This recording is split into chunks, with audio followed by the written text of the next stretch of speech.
तीन नाम के सुझाने की बात जो है वो यहां पर सामने आ रही है। आपको बताएं, सीएम पद के लिए तीन नाम जो है वो सुझाए, जिसमें हर्षवर्धन, रोहित ठाकुर का नाम सुझाया गया है। जो तीसरा नाम है वो जगत सिंह नेगी का बताया जा रहा है। इन नामों पर हालांकि आलाकमान तैयार नहीं है। सूत्र ये भी जानकारी यहां पर दे रहे हैं, क्योंकि जिस तरीके की खबरें मिल रही हैं कि अब नया मुख्यमंत्री हिमाचल को मिल सकता है और तीन नाम भी खुद सुखविंदर सुक्खू की तरफ से सुझाए गए। और इस बीच सुजाता हमारे साथ ग्राउंड जीरो से जुड़ चुकी हैं। सीधे सुजाता का रुख करेंगे। सुजाता, जिस तरीके से इस्तीफे की पेशकश सुक्खू की तरफ से की गई है और दोपहर 1:30 बजे बड़ी बैठक भी बुलाई गई है, क्या ये माने कि इससे पहले कहीं ना कहीं जो मनाने की कोशिश है उन 20 विधायकों को, वो शुरू हो चुकी है कांग्रेस की तरफ से? देखिए, संपर्क लगातार साधा जा रहा है। पहले भी था और उसके बाद भी सोर्स ये भी बताते हैं कि प्रियंका गांधी ने भी बात करने की कोशिश की है लोगों से। लेकिन ये जो तीन नाम सजेस्ट किए गए हैं, हर्षवर्धन, रोहित ठाकुर और जगत सिंह नेगी, बड़ा सवाल ये है कि जब सुक्खू को लेकर नाराजगी है तो ये तमाम लोग सुक्खू द्वारा सुझाए गए नामों पर सहमत कैसे होंगे और सरकार कैसे बचेगी? तो इसीलिए ये जो आइडिया है वो बहुत सफल होता हुआ नजर नहीं आ रहा है। अब जो भी नाम जिस पर सहमति बनने की उम्मीद है, कोई श्योरिटी नहीं है, क्योंकि अब एक साल में बहुत पानी बह चुका है। एक साल में अगर संभालने की कोशिश की होती तो शायद संभल जाता। राज्यसभा चुनाव में वो खुलकर सामने आ गया। मौका था विधायकों के पास कि वो दिखा पाए कि उनके पास कितनी ताकत है और वो क्या कर सकते हैं। वो उन्होंने दिखा दिया कल चुनाव में। लेकिन अब अगर कोई किसी नाम पर सहमति बनाने की कोशिश हो सकती है तो एक बात तय है कि वो वीरभद्र परिवार का करीबी ही होगा और वो प्रतिभा सिंह का करीबी हो। वो विक्रमादित्य, जिस तरह से उन्होंने आज इमोशनल होकर इस्तीफा दिया है, ये बात और ज्यादा पुख्ता हो जाती है कि अब सुक्खू की नए सीएम में नहीं चलने वाली है, उस पर कोई सहमति नहीं बनेगी। एक नाम इस बीच आता है जो डिप्टी सीएम है, मुकेश अग्निहोत्री, क्योंकि पिछली बार भी जब सीएम और की बात हो रही थी तो यह बताया जाता है कि बैलेंस करने के लिए मुकेश अग्निहोत्री को डिप्टी सीएम बनाया गया था। तो डिप्टी सीएम जो है वो एक सही चेहरा हो सकते हैं। बैलेंस देखना होगा आगे क्या होता है सुजाता, क्योंकि काफी नए मोड़ यहाँ पर हिमाचल की सियासत में देखा जाए तो लगातार आते हुए नजर आ रहे हैं। लौटेंगे आपके पास। इस बीच ये भी आपको बता दें कि कांग्रेस के बागी एमएलए रवि ठाकुर का बयान सामने आया है। बागी एमएलए हैं रवि ठाकुर, जिन्होंने कहा है कि अब मैं बीजेपी के साथ हूं, यानी कि साफ सीधे तौर पर संकेत दे दिए हैं कि मनाने से कुछ नहीं होगा, अब मैं मानने वाला नहीं हूं, मैं भारतीय जनता के पार्टी के साथ हूं। यानी कि पाला बदलने की बात बागी एमएलए रवि ठाकुर की तरफ से कर दी गई है। बड़ी जानकारी। कांग्रेस के लिए यह वक्त वाकई में एक बड़ी मुसीबत का वक्त है और इस समस्या से पार कांग्रेस को पाना होगा। और किस तरीके से कांग्रेस इस समस्या से पार पाती है ये देखना होगा, क्योंकि यहां पर सिर्फ सीएम को लेकर ही खतरा नहीं है, सीएम की कुर्सी को लेकर ही खतरा नहीं है सुक्खू के लिए। उन्होंने इस्तीफे की पेशकश भी कर दी है, बल्कि सरकार के लिए भी, पूरी की पूरी सरकार के लिए भी खतरा यहां पर मंडराता हुआ नजर आ रहा है। तो बड़ी जानकारी आप तक यहां पर पहुंचा रहे हैं। और इसी खतरे के बीच बागी एमएलए हैं रवि ठाकुर, जिन्होंने बड़ा बयान यहां पर दे दिया है और बड़ा बयान देते हुए कह दिया है कि अब मैं बीजेपी के साथ हूं। ये बागी एमएलए ने कहा है। बताते हैं आपको बात। हर्ष महाजन जी, आप बीजेपी के साथ हैं, कांग्रेस के साथ हैं? बीजेपी के साथ है, कांग्रेस के साथ हैं? बीजेपी। आपको बताइए, बीजेपी। तो मुश्किलें जो है वो सुक्खू सरकार की बढ़ती हुई नजर आ रही हैं और जिस तरीके से एक के बाद एक बगावत के जो सुर हैं वो और ज्यादा मजबूत हो रहे हैं और स्थितियां अब यहां तक पहुंच चुकी हैं कि कभी भी इस्तीफा हो सकता है। जो सूत्र जानकारी दे रहे हैं यहां पर सुखविंदर सुक्खू का और तीन नामों का सुझाव यहां पर दिया गया था और जिस तरीके से तमाम जो बड़ी स्थितियां हैं वो बिगड़ती हुई नजर आ रही है सुक्खू सरकार के लिए। क्या सुक्खू सरकार गिरने वाली है, ऐसा हम क्यों कह रहे हैं? क्योंकि विक्रमादित्य सिंह की तरफ से साफ तौर पर जो है इस्तीफा दे दिया गया, अपना इस्तीफा राज्यपाल को सौंप दिया गया और वहीं अगला कदम कुछ दिन में वो तय करेंगे, कहते हुए जो है वो खुद विक्रमादित्य सिंह जो है वो नजर आए। उन्होंने कहा कि आगे क्या कुछ होगा इसके लिए अभी वक्त है, उसके बारे में वो यहां पर सोच रहे हैं। कांग्रेस सरकार बहुमत खो चुकी है, यह भी विक्रमादित्य सिंह की तरफ से कहा गया। सुक्खू सरकार सदन में अपना बहुमत साबित करे, यह जयराम ठाकुर की तरफ से कहा गया है, क्योंकि जो विपक्ष है वो साफ तौर पर जयराम ठाकुर जो है वो ये कह रहे हैं। वहीं दूसरी तरफ हर्ष महाजन जो है वो ये कह रहे हैं कि सरकार के मंत्री विधायकों के फोन जो है वो लगातार आ रहे हैं। ये सारी जो स्थितियां ये बता रही हैं कि किस तरीके से सुक्खू सरकार पर पूरी तरह से मुश्किलें जो है वो यहां पर बढ़ रही है। हर्ष महाजन कल परसों तक बीजेपी के साथ की बात यहां पर कर रहे थे। मैं दूसरी तरफ बागी एमएलए राजेंद्र राणा कह रहे हैं कि नाराजगी मुख्यमंत्री सुक्खू से है, कांग्रेस से नहीं है। यानी कि सुक्खू को लेकर पूरी नाराजगी की जो है खबरें हैं और उसी को पूरी स्थितियां ये कि उनसे इस्तीफे की पेशकश पेशकश जो है वो लगातार करवाई जा रही है कि इस्तीफा जो है वो सुक्खू यहां पर दे। बागी एमएलए राजेंद्र राणा कह रहे हैं कई विधायक पार्टी यहां पर छोड़ सकते हैं। 20 की संख्या जो इससे पहले यहां पर सामने आई थी। बागी एमएलए राजेंद्र राणा का कहना है कि कई विधायक पार्टी से छोड़ सकते हैं। यहां तक स्थितियां बन चुकी हैं क्योंकि लगातार इसकी कोशिश यहां पर की गई, लेकिन कुछ भी इन विधायकों की नहीं सुनी गई, इसीलिए यह हालात यहां पर बन गए। रुक कर रहे हैं प्रियंका का।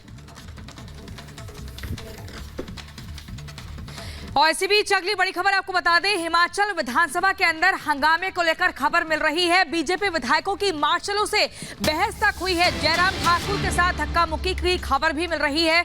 कुछ विधायकों की तबीयत बिगड़ने की जानकारी भी मिल रही है। तो ये बड़ी खबर आपको बता रहे हैं, जहां पर विधानसभा के भीतर हंगामे की खबर और ये जानकारी बीजेपी विधायकों की मार्शलों से बहस लगातार होती जा रही है।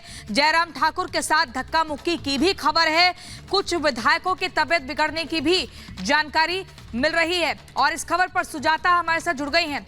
सुजाता, ये जानकारी बीजेपी विधायकों की मार्शलों से बहस हो रही है, कुछ विधायकों की तबीयत बिगड़ गई है, वहीं जयराम ठाकुर की भी बहस होती जा रही है। क्या जानकारी इसको लेकर?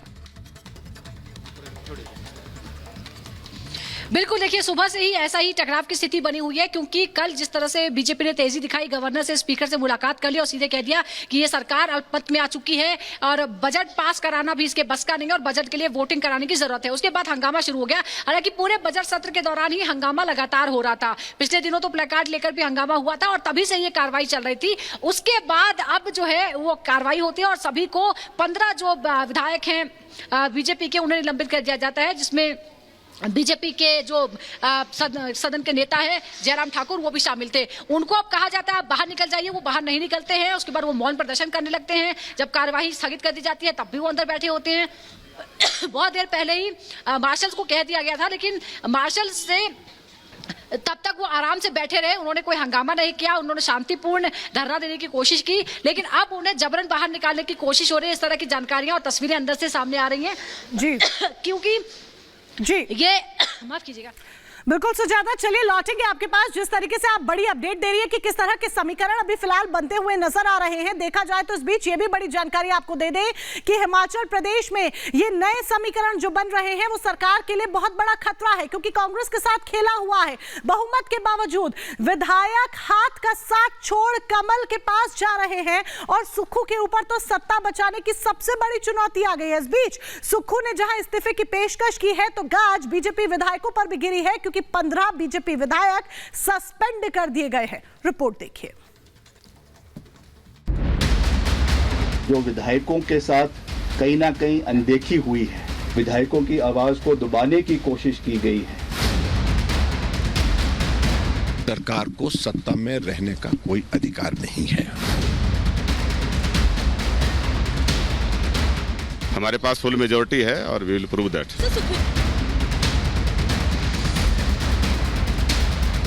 मेरा इस सरकार में बने रहना ठीक नहीं है। राज्यपाल से मुलाकात, सियासी गर्माहट और अब विधानसभा में तेज सरगर्मी। फिलहाल यही हालात हिमाचल प्रदेश के हैं। राज्यसभा चुनाव पे क्रॉस वोटिंग के बाद प्रदेश की कांग्रेस सरकार संकट में दिखाई दे रही है। इस बीच मंत्री पद से विक्रमादित्य सिंह का इस्तीफा, संदेश साफ है।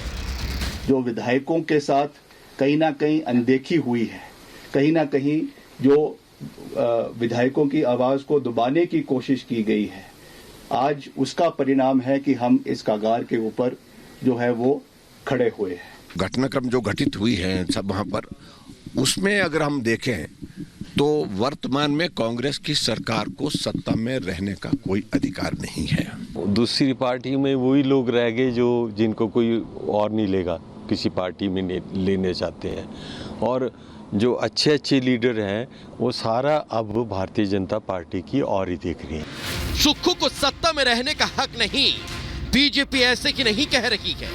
इस तस्वीर को देखिए, चॉपर में सवार वो बागी विधायक जो हाथ का साथ छोड़ चुके हैं, लेकिन खुद सीएम सुक्खू और उनके मंत्री क्या कह रहे हैं, क्या उनके दावे हैं, ये भी सुन लीजिए। परिस्थितियां आती हैं, उन परिस्थितियों का मुकाबला करना होता है और हम जो है स्थिति से बाहर निकलेंगे, ऐसा मेरा विश्वास है। कांग्रेस हिमाचल में मजबूत रही है और आगे भी हम जो है मिल के पार्टी को मजबूत करेंगे। जिस तरह से वो लोगों ने अभी किडनैप करके ले जा रहे हैं, जिसका कि बस के चित्र हमें मिले हैं, तो हम कह सकते हैं कि आने वाले समय में इस प्रकार के लोकतंत्र को जिस प्रकार हत्या करने की कोशिश की जा रही है, वर्तमान परिस्थिति में मेरा इस सरकार में बने रहना ठीक नहीं है। और बीजेपी को डर जिस बात का सता रहा था, हुआ भी कुछ वही। बीजेपी के 5 विधायकों को सस्पेंड कर दिया गया। सवाल ये कि मामला यहां तक पहुंचा कैसे? प्रदेश में सुखविंदर सिंह सुक्खू का खेल खत्म होता कैसे दिखाई दे रहा है? दरअसल राज्यसभा चुनाव में कांग्रेस के साथ साथ उन निर्दलीय विधायकों ने भी क्रॉस वोटिंग की जो हाथ के साथ थे। ऐसे में सुक्खू सरकार अब अल्पमत में नजर आ रही है। कैसे, समझ लीजिए। हिमाचल प्रदेश में विधानसभा की कुल 68 सीटें हैं। हिमाचल में बहुमत के लिए 35 एमएलए की आवश्यकता है। राज्यसभा चुनाव में कांग्रेस के 6 एमएलए ने बगावत की। ऐसे में मौजूदा स्थिति में कांग्रेस के पास 34 एमएलए, यानी सुक्खू सरकार विधानसभा में बहुमत खो चुकी है। वो उनका ख्याली पुलाव है, ऐसा कुछ नहीं होने वाला। हमारे पास फुल मेजोरिटी है और वी विल प्रूव दैट। नहीं, ऐसा कुछ नहीं है। उन्होंने गलती की है, अपनी गलती को पर्दा डालने की कोशिश है। बाकी जो हमारे इंटरनल मैटर है उसको हम बैठ के विधायक दल में सॉर्ट आउट करेंगे। कांग्रेस की हालत ऐसी हो गई है कि जहां जहां बड़े और झूठे वायदे किए वहां कांग्रेस मुकरती नजर आती है और इनके विधायक इनके से भागते नजर आते हैं। दावा और उस पर आरोप, प्रदेश में सियासी सरगर्मी तेज है। हालांकि आंकड़ों के हिसाब से देखें तो सुक्खू के लिए बहुमत साबित करना मुश्किल है। इसलिए बीजेपी की तरफ से मांग फ्लोर टेस्ट की है। Bureau report, Republic Bharat.